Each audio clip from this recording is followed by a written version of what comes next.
Think Vikings lived glorious warrior lives? Think again. Kings spent their days farming, tending animals, and trying to survive in a world that was far less heroic than the movies suggest. Picture smoky longhouses with no chimneys, where the air was thick enough to shred your lungs, and diseases were a fact of daily life.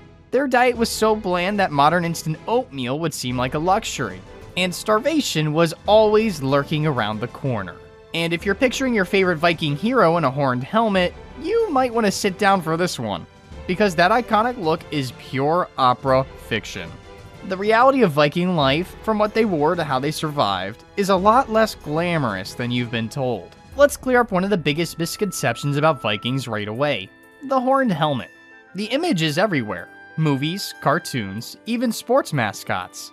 But it's pure fiction. The idea of Vikings strapping horns to their helmets comes straight from 19th century opera and stage productions, especially Wagner's Der Ring des Nibelungen. In reality, if a Viking had shown up to a raid in a horned helmet, they would have been laughed off the battlefield.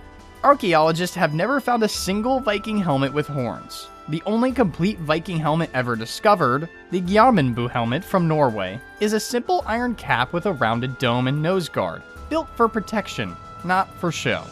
Viking helmets, when they existed at all, were practical and unadorned. Iron was expensive and hard to come by, so most Vikings didn't own a helmet. For many, a sturdy wooden shield was the main defense, sometimes paired with a shirt of chainmail if they were lucky or wealthy. Most warriors went into battle with little more than basic gear, focused on what would keep them alive rather than what would make them look intimidating. The image of a fully armored Viking bristling with exotic accessories is a modern invention, not something you would see on a real Scandinavian shoreline. Their clothing followed the same logic: thick wool tunics and pants, leather shoes, and heavy cloaks. These materials were chosen for warmth and durability, helping them survive long winters and wet conditions. Clothing was often layered, and while most people wore muted colors, brightly dyed fabrics did exist. But only the wealthiest could afford the expensive plant-based dyes found in elite burials.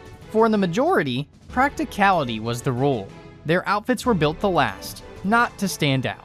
Despite their rough environment, Vikings were not indifferent to personal appearance. Archaeologist finds like bone combs, tweezers, and ear picks show they valued cleanliness more than you might expect. Though their baths were usually icy streams or shared wooden booths, not luxurious spas. These grooming tools turn up across Viking settlements, suggesting that keeping their hair and beards neat was part of daily life. While their standards wouldn't match today's, they were likely cleaner than some of their late medieval neighbors. Health, however, was a different story. The Viking diet, full of coarse bread, dried meat, and limited fresh produce, wore down teeth quickly. Archaeological studies of Viking skeletons reveal teeth with deep grooves, likely from using them as tools to grip rope or hold objects. Not from any kind of body art.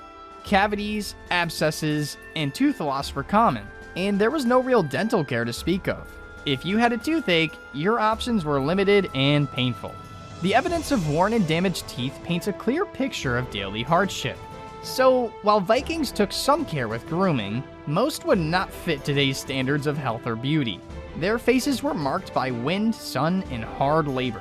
Many bore scars from accidents or battle, and their hands and bodies showed the effects of years spent farming, fishing, or building.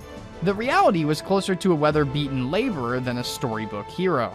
The myth of the well-dressed, fearsome Viking persists because it's a powerful image, one that's easy to sell in movies and games. But the truth is much more ordinary. Survival, not spectacle, shaped how Vikings looked and lived. Their choices in clothing and gear were driven by need, not by any desire to impress.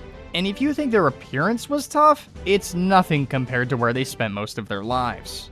The real Viking experience starts at home, inside a longhouse filled with smoke, livestock, and the constant struggle to stay warm and healthy. For most Vikings, home meant a long, low wooden building where comfort took a back seat to survival. These longhouses were the center of family life, built from timber or clay-lined planks with sloping thatched roofs and bowed walls that made them look a bit like an overturned ship.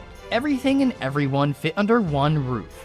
There was no real separation between people, animals, and daily necessities. In winter, the longhouse was both shelter and storage, a place where warmth, food, and livestock were crowded together out of necessity, not preference. Inside, the setup was basic and efficient. Plank beds lined the walls, serving as benches during the day and sleeping platforms at night. The main feature was a central, oblong fireplace that provided heat and a place to cook. But this essential hearth came with a serious flaw. Without chimneys or proper vents, smoke from the fire filled the entire space. The only way out was a small opening in the roof, which rarely cleared the air fast enough. The result was a smoky haze that hung over everything, stinging eyes and coating surfaces. The health risks were severe. Studies compare Viking longhouses to modern homes using open-fire cook stoves in rural Africa, where indoor air pollution kills millions each year. The World Health Organization's safety limits for indoor air quality would have been far exceeded in these homes. Women and children who spent more time indoors suffered most from chronic coughing and lung diseases caused by breathing in smoke day after day. For many, the air inside the house was as dangerous as the cold outside. Longhouses were not just smoky, they were crowded. During the harsh Scandinavian winter, families brought livestock indoors to keep them alive and to share body heat. Cows, sheep, and goats occupied stalls at one end of the house, separated only by a low partition. This arrangement protected animals from freezing, but added to the filth and smell. The close quarters made it easy for diseases to spread. Fleas and lice thrived in these conditions. Archaeologists find flecks of lice and flea debris in longhouse strata, confirming these shelters were veritable bug holes for people and animals alike. Skin conditions and persistent itching were common, especially among children who spent their days playing on dirt or straw-covered floors. Cleaning the longhouses was a constant struggle. Floors were packed earth or covered with straw, and dampness was always a problem. Vikings learned to char wood where rain rotted it most, but repairs were endless, and you'd still live with a damp, drafty house all winter. Posts and beams often needed fixing, and a rotting support could threaten the whole structure. Every year brought new repairs, but the basic problems of smoke and poor ventilation never went away. Privacy was almost non-existent. Space was tight, and every activity, cooking, sleeping, mending clothes, caring for animals, happened in the same room. Arguments and noise were part of daily life. Even small families felt crowded, especially when extended relatives shared the space. The longhouse fostered close bonds, but it also meant that personal space was a luxury few could afford. Despite these hardships, the longhouse was the best option available. Its design kept families together and offered protection from the elements and raiders. But the reality was far from the romantic image of warm, welcoming earth. The air was thick with smoke, the floors were filthy, and the constant presence of animals and parasites made life uncomfortable. Illness and exhaustion were everyday challenges, and survival depended on everyone doing their part to keep the house standing and the fires burning. For most Vikings, this was daily life. A smoky, crowded, noisy home where health and comfort were always at risk. When you picture a Viking household, forget the cozy fireside scenes and think instead of a struggle to keep warm, breathe, and stay healthy.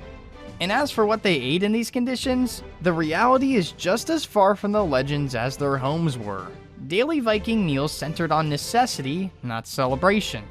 While sagas describe lavish gatherings with roasted meats and overflowing mead, these feasts were rare for most people. The typical Viking diet was shaped by the struggle to make food last through long, harsh winters and to stretch every resource as far as possible. Gruel formed the backbone of their meals. This was a bland mixture of grains like barley or oats simmered in water, sometimes with a splash of milk if it was available. The taste was plain and repetitive, but it provided enough calories to get through the day. Gruel appeared at every meal, filling stomachs but offering little excitement or variety. Fish was another staple, especially during winter. The North Sea and nearby waters supplied plenty of fish, but fresh catches didn't last. Preservation was essential, so Vikings relied on drying and salting. Excavations at Westray revealed mounds of fish bones cut for drying racks, proof that salted fish ruled the winter diet. Dried fish was tough, salty, and monotonous, but it was reliable when other foods ran out. Archaeological evidence from settlements across Scandinavia shows that fish bones were a constant feature in household waste, highlighting just how central preserved fish was to survival. Fermented foods also played a major role. They fermented cabbage, meat, and milk, an off-putting tang that masked spoilage but couldn't disguise the constant hunger. Dairy products like butter and buttermilk were common, but without refrigeration, they quickly soured. Drinking fermented milk or eating sour cheese was a normal part of the Viking diet, and it took a strong stomach to get used to the flavors and smells. Fermentation was less about taste and more about stretching food supplies until spring. Bread provided bulk but little comfort. Vikings baked dense, gritty loaves from barley or rye using primitive grinding stones called querns. Archaeologists have found stone fragments in bread remains, showing the grit from these querns was often baked right in. Eating this bread wore down teeth and contributed to the dental problems seen in Viking skeletons: cavities, abscesses, and severely worn molars. Bread filled the need, but it came at a cost to health. Meat from livestock such as sheep, cattle, and pigs was available, but only in small amounts for most families. Animals were valuable for milk, wool, and labor, so slaughtering them was done sparingly. Hunting and gathering could supplement the diet, but the unpredictable climate and limited agricultural techniques meant that wild foods were never guaranteed. Most meals relied on what could be grown, caught, or preserved, and variety was rare. Feasts with roasted meats, sweetened desserts, and mead did exist, but these were reserved for chieftains and their guests on special occasions. For the average Viking, such abundance was out of reach. Hospitality for travelers was a cultural expectation, but even then, offerings were modest, often just more gruel and dried fish. Food shortages were a constant threat. Viking agriculture depended on simple tools and was highly vulnerable to weather. A single bad harvest or early frost could push a community to the edge of famine. Skeletal analysis shows signs of stunted growth and vitamin deficiency in rural burials, evidence that bad harvests often tipped communities into famine. Malnutrition was common, and the physical toll is clear in the archaeological record. The pressure to secure enough food drove many of the choices Vikings made, from trade and farming to raiding distant shores.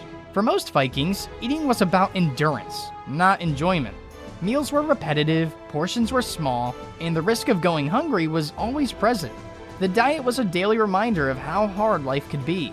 If you imagine Vikings as well-fed warriors, the reality is much closer to people scraping by, always aware of how close they stood to hunger. The hardships of Viking life didn't stop at the dinner table. The same world that made every meal a challenge demanded resilience in every other part of life, from facing disease to surviving violence and loss. While Viking life is often remembered for raids and exploration, it was daily endurance that truly defined their world. Consider the Asum burial site in Denmark. 50 skeletons so well preserved that DNA analysis may reveal family links and origins. Sites like this stand as evidence that entire communities adapted and persisted, even as they faced disease, hunger, and relentless cold. If debunking Viking myths makes you rethink other history legends, hit subscribe and join us for more myth-busting deep dives. And next time you picture a Viking, remember their endurance, not the mythic fancy gear popularized by opera and pop culture.